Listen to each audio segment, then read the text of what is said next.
Welcome back to GTD. I'm Micah Farmer, joined as always by Keegan Miller, and it's time for our NASCAR race review. This weekend, it was at Iowa for the Iowa Corn 350, and it was a fuel mileage race ish. It Again, was it was interesting. William Byron ended up coming out on top this weekend in Iowa. Rudy Fugel, I think, told him to back it up about 700 times in the last 20 laps, but he apparently did enough because he had enough to cross the line first and do a pretty nice burnout afterwards, which I feel like every time lately we have a fuel yeah, mileage yeah. race, the guy at the end who saves the fuel ends up doing the biggest burnout we've ever seen, especially with Bubba last week at Indianapolis. But William Byron gets the second win of the season, first since the season opener at Daytona. But overall, this race just it felt off. Like you couldn't really get past unless you had a big delta in Yeah. some way. And then at the start of stage three, everyone forgot how to drive. So I'm curious what your thoughts were from Iowa. Well, as far as the fuel mileage goes, I was watching with someone who's a William Byron fan, but not a huge NASCAR fan. They don't watch, every week as intensely as we and some other fans do. And NBC shows they kept showing the little graphic with like the battery, or I guess it was a fuel cell, and it was like percentage of fuel, and they kept showing like him at 0%, and all they were talking about was how he's out of fuel, out of fuel. You could hear the team, the crew talking about how he's out of fuel, and they turn to me and they go, "He's not going to win. He's going to run out of fuel." And I go, hold on. He's got plenty of fuel. He's also going to have enough fuel to burn out and drive it to victory lane. Like he's got plenty of fuel. Don't you worry. And he did. And as far as the racing, I think right when Brad Keselowski got to Briscoe in stage one, and he got there and got there and stayed there and stayed there and stayed there and stayed there, I texted you and I was like, oh, it's going to be a rough day if it takes this long to pass. And then in stage three, I mean, so the long runs saved Iowa. The long runs weren't bad. You could make some stuff happen if you had a better long run car. Well, in stage three, when the most crucial long run would be in play, you didn't really get it because you were caution, caution, caution, caution, caution. So who knows what the track would have done at the end of stage three if it would have laid down some more rubber, opened up some more grooves. Long run cars like Blaney and Keselowski would have been able to. Well, first of all, the strategy would have played out for those guys to be in position to strike at the end. But we'll never know because the cautions did fall when they fell, and ended up being a fuel mileage race. And which leads me to believe, how many laps did Byron have on? Let's see, who was it Elliott who was like a few I laps earlier think he pitted had, on him. I think it was 10 to 15 that he had on Elliott. So he probably would have been out. Yeah, those guys were never making it. Um, yeah, but I don't know. I mean, interesting, very very interesting Iowa race. After last year, I was like, okay, Iowa could be fun, and I still think it could be. I think this would be one of those races, and we've talked about this time and time again, where horsepower would be a savior, and it would be awesome at a track like this.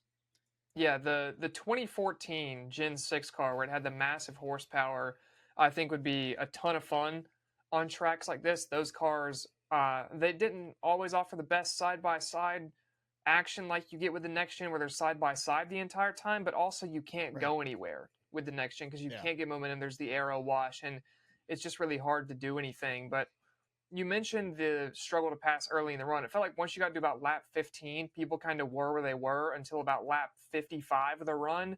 And then once you hit that tire fall off started, some guys' cars built extremely tight as the runs went on. And you could, Yeah. as long as you hadn't used up your stuff, you could make moves at that point. But overall, this is probably the most upset I've seen the fan base on social media in general as far as the lack of the car to be able to do anything since Bristol. And it just comes back to the next gen at short tracks. It's just over and over we see this problem with the Yeah. next gen at these short tracks. And I think until NASCAR either adds some horsepower or reconfigures the underside of the rear of these cars, you're not going to get any better in that department. Yeah. And you saw that with the racing the whole night. But I will say that race and that winner who ended up being William Byron, that was probably the most team oriented win and crew chief win of the season, because the amount of adjustments those cars had to make from, well, one, it's the second time we've ever been here, and you saw in stage one every car was either super loose or super tight. Like there was no in between. You were fighting for your life behind the wheel, and you just saw the car slowly and slowly and slowly get better. William Byron didn't have a great car at all, especially in the long run in stage one. I mean, it was Yeah, you could see every time Brad Keselowski got close to him, he'd get loose. And that's how Brad eventually got past him with 2 to go in stage 1. And then Brad, he couldn't get past him because he couldn't get on the gas out of turn 4 or he'd go around. So I think this is a credit to the teams just to really dial in those race cars. I think that's the most change we've seen in race cars across the board all year. I know there's certain teams like Cliff Daniels is great about it, like in certain races, but across the board, all drivers did an incredible job to like, all right, this is what we need to do to the car, mid-game adjustments, mid-race adjustments, new track. Let's go get it, boys. And that was really cool to see from a team aspect and like a team sport aspect. Yeah, for sure. And I was really impressed with Jeremy Bullins this week on the 6 car for Brad Keselowski. He is not someone I would call one of the best crew chiefs in the sport by any means. I feel like makes some odd decisions. And it feels like Brad is running the strategy more than Bullins sometimes in that car. Yep. But was able to make some good adjustments to keep the 6 car up front all day. Won both stages, came home 3rd. Best run of the season for Keselowski easily, I think you would agree. And the issue for Brad is he's so far out in points now. He still sits in a must-win situation. And you're sitting now where all 3 RFK cars have a chance to make the playoffs. Buescher and Priest both have a chance on points if you don't get any new winners.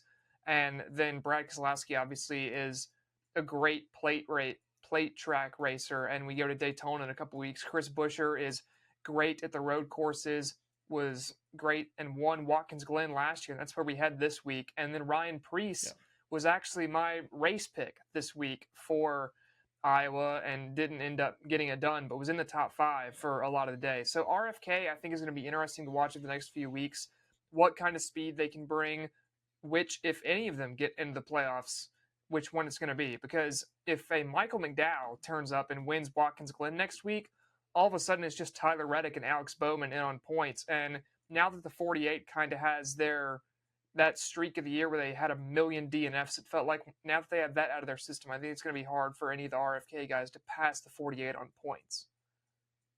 Yeah, I think you can't bank on the amount of winners staying the same. There will be, I think there will be 2 new winners. I think Richmond is a previous winner. You think Seabell, you think Larson. I think it'll be Denny Hamlin. I think winning Richmond randomly.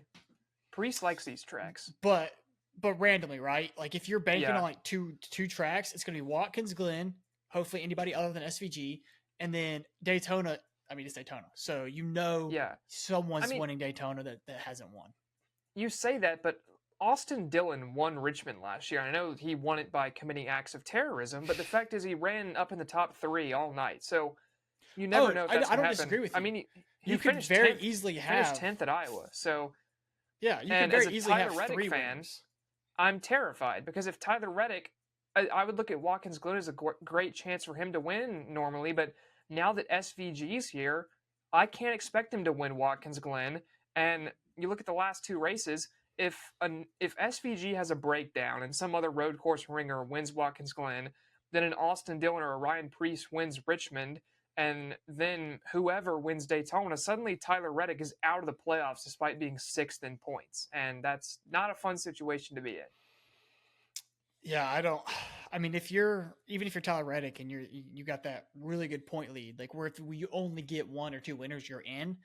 I mean, just new winners next week. No new winners next week. He cannot lapse these next 3 races. It's gonna be really fun to see if we get 16 winners or if we get less than 16. Because I mean, Daytona, like we said, Daytona road course, whatever. Richmond, it could be a player, or Austin Dillon, it could be anybody, one of those guys. But it's gonna get very dicey, and it's gonna be very interesting on the track to see, especially because I think your guys like Tyler Reddick, Austin Dillon, Ryan Priest, Kyle Busch, AJ Allmendinger, those guys are going to treat Richmond as the end of the season, and this is what we got to bank on. If we're right here at the bubble points wise, we got to go in and bank on this race because who knows what happens at Daytona. Like you can't bet on Daytona to go out and win the race and make the playoffs. You got to bet on a race you can control to go out and win the race. So I think Richmond is going to be super competitive because they know that. I mean, we saw it with Harrison Burton last year. Just go out and win and make the playoffs. So I think teams realize that now and are gonna really treat Richmond as like, this is it, boys. Like we got to get them everything we got, and then we'll just throw caution at the wind in Daytona if we need to. But for that reason, I think Richmond's gonna be fun again this year. Yeah, and that kind of track, 2311 has really struggled there, so that doesn't exactly fill me with confidence. But back to Iowa here, running through some more of your top finishers. My guy Chase Briscoe just keeps turning up. Finished his second Yeah. at Iowa, and he's on the best form of any JGR car right now. I think you would agree with me because Denny Hamlin's been a little off the last couple weeks, still been good, but Chase Yeah. Briscoe is sixth pole of the year too. 19 team has speed. Ryan Blaney came home fourth. We were both talking about this before recording. Probably the fastest car on the long run. And that's just Ryan Blaney's MO. He's going to chase you down. And if you could pass quickly, he might have won that race still. Because as soon as he got stuck in the dirty air of Keselowski and Briscoe, it was kind of over for him there, but had a ton of speed. Ryan Preece, you mentioned, came home fifth. And then in sixth place, Bubba Wallace, who with 100 laps to go was replacing a toe link and was down 2 laps in 32nd, gets his laps back because of everyone forgetting how to drive at the start of stage 3, and comes home sixth. Made, I believe that's 26 green flag passes on that last run, which at a track that was a struggle to pass all day, I'm very impressed with. Do you think Wallace is about to go on a run we saw Alex Bowman go on in the fall last year? Or do you think maybe not? I'm a bit hesitant to say that just because the first round features Gateway in New Hampshire, and that type of track that is kind of the Achilles heel of 2311. Those flat ovals like that, I know was just good at Iowa, but still, it historically is a team that has not been happy hunting grounds for them. And Bubba Wallace, not a great road course racer either. You have the Roval in there early. I think if you had some more just regular intermediate tracks at the start of the playoffs, I would be inclined to agree with that, but I just don't think the track selection matches up well for where Bubba really shines at the start of the playoffs. Yeah, I would agree. For him to get a run, I think he'd have to get a little bit of a cushion, that being a win at Daytona, which we know he's more than capable of. Oh, yeah. Did it in the duel this year. Get a little bit of a cushion and then kind of coast through round 1, and then I think round 2 suits him a little better. Obviously, another super speedway. And who knows what happens there. Hopefully he doesn't get DQ'd if he does go on a run that we saw Bowman go on last year and get ixnayed from the playoffs for who would be this year's Joey Logano if they escaped through round 2 and ended up winning the. It would be Joey Logano. No, but he's not even in the playoffs. No, he is. He is. Oh yeah. Oh, that's right. Yeah. Duh. What? Yeah, it would be Joey Logano. Probably. Yeah. Yep. Although it is an odd year, so maybe it transfers to Austin Cindric. I don't know what the rules are in Penske Magic, but maybe moving through, I can see Ross Chastain doing that. Ross Chastain too. I was about to talk about him actually. Came home 11th, and Trackhouse feels anonymous right now. They're about to not be because we head to a road course, but outside of SVG at road courses and Chastain's win at the Coke 600, they just haven't had speed this year at all. They have really fallen off hard, and now they're like Carson Hocevar finishing 8th ahead of them. Austin Dillon came home 10th ahead of any Trackhouse car. That's not where we were accustomed to seeing the top of Trackhouse and Chastain over the past couple of years. And if they can't get that turned around before the playoffs, I think we might see a quick exit from the one car. Yeah, I mean, well, here's the weird thing. Since the Coke 600, you had Nashville and Michigan, which were similar tracks. Michigan a little different. That's it. You have not gone back to an intermediate track, which is NASCAR's bread and butter since the Coke 600, really. I mean, Nashville's Nashville. Michigan's a little different. It's a little bigger, a little higher speeds. Races similarly. But you talk about the tracks that built the sport and what was predominantly the tracks they went to in the sport for most of our lifetime until recently. We haven't been back to one. So who knows what guys like Ross Chastain and even other guys who have kind of fallen off in the late summer months that are just kind of like where'd they go? Tyler Reddick, I think, has suffered from this mightily. A guy who's great amount of 2311 is great at mile and a halves, but I think Tyler Reddick is severely hurting from just not racing at these tracks. So he's been on a down year in general too. It's been frustrating to watch this year, but I think that is pretty much it as far as running order stuff from Iowa. There are a couple other notable results. You mentioned Tyler Reddick came home 19th, never had any speed all day, said the brakes were shaking so hard he couldn't see. Kyle Busch was up in the top 5 at one point, came home 20th. Crazy weekend for him. And then two guys I wanted to talk about. One of them finished 14th in Chase Elliott, and the other was 28th in Kyle Larson. And those two just decided to randomly start fighting in the start of stage 3. I don't know Yeah. what the deal was with that. They kept running into each other on restarts. They were mad at each other. Then Larson apparently was mad at everyone over the radio. Just seemed like an off week from both of them. And I know people have been talking about Kyle Larson's kind of in a slump. He's now in his third longest winless streak of the next gen car. And I think he's another guy that's been a victim of what you're talking about, where you're not going to more normal tracks. And as fast as he is in general, it's harder for him to contend and win at these road courses now because the field has improved. You have SVG there now winning all the road course races. And so it feels like Hendrick really had some momentum behind Chase Elliott, but maybe you see him bounce back at Watkins Glen, but that was not a good race for Elliott this week. And I don't know what the strategy again was from Alan Gustafson, just waiting forever to pit him there. But just other than William Byron, it feels like the rest of Hendrick just missed it this weekend almost. Yeah, and whether it be the strategy or unloading. Last time we recorded a NASCAR episode, we ran through, I think it was last time, we ran through our Hendrick power rankings because they're for the best drivers in points this year. And we had William Byron last, and it's kind of been shaken up since then. I think we both have Alex Bowman, or maybe even Kyle Larson last right now. But yeah, it's definitely interesting. I think a lot of the frustrations, like they both, especially Kyle Larson, just had a bad race car, knew it from the beginning. Yeah, that frustrates a driver. If you have a bad race car and you can't make anything work, yeah, you're just going to show some frustrations. It could have been Chase Elliott next to him, or Denny Hamlin, or whoever. It could have been Catherine Legg next to him. Like they would have shown frustrations. Like, yeah, it's just bad race car, bad day, nothing you can do about it. He's a competitor. He's going to get angry. So I'm not putting any stock into that, and I don't think anybody else really is, unless they're just looking for drama or trying to create drama that's not there. But yeah, Hendrick, while they're still the dominant team, yeah, definitely an off week for the 9 and 5. Which the 9, you'd think, okay, are we going to go back to what we've kind of been just lingering the whole season, or is Chase Elliott that we saw into June, beginning of July, is he here to stay? What's going on? So I think that's the most interesting topic as far as Hendrick goes, because you know what you have with Bowman. Byron's, he does this every year. Great beginning of the year. He's just kind of riding along for summer, and then he picks back up for the playoffs. I think Chase Elliott's the biggest question mark as to whether is he back? Is he Chase Elliott? Is he just going to linger around? Like what's going on with the 9 car? And a lot of it has to do with the guy in the box, but we won't get into that right now. Yeah, not the day for more Alan Gustafson conversation, but one last thing on Iowa before we get out of here is Carson Hocevar versus Zane Smith. Zane Smith tried to wreck Hocevar and missed. Yeah, Hurricane. Not a bad nickname from Lee Diffie there. I actually kind of like that. Yeah. And Zane Smith, with maybe the worst attempt at trying to wreck a guy I've seen since Danica Patrick versus, was it Travis Kvapil in the BK racing car? And Zane Smith just whiffed completely. And then I think it was Zane Smith's crew chief after the race came up to Hocevar and had some interesting words from that'll get him put in sensitivity training probably. But Hocevar just then posted take a number essentially on his Instagram. Was kind of, you see this from Hocevar every week where he gets in a fight with a guy and then just doesn't really care and moves on.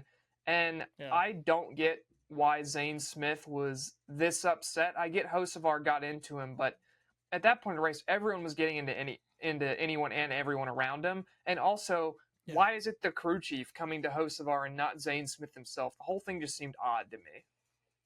Yeah, I think the drivers are at the point with Hocevar where if he gets into you in a race, you're just automatically like, oh, it's Carson Hocevar, blah blah blah, and they're just automatically like.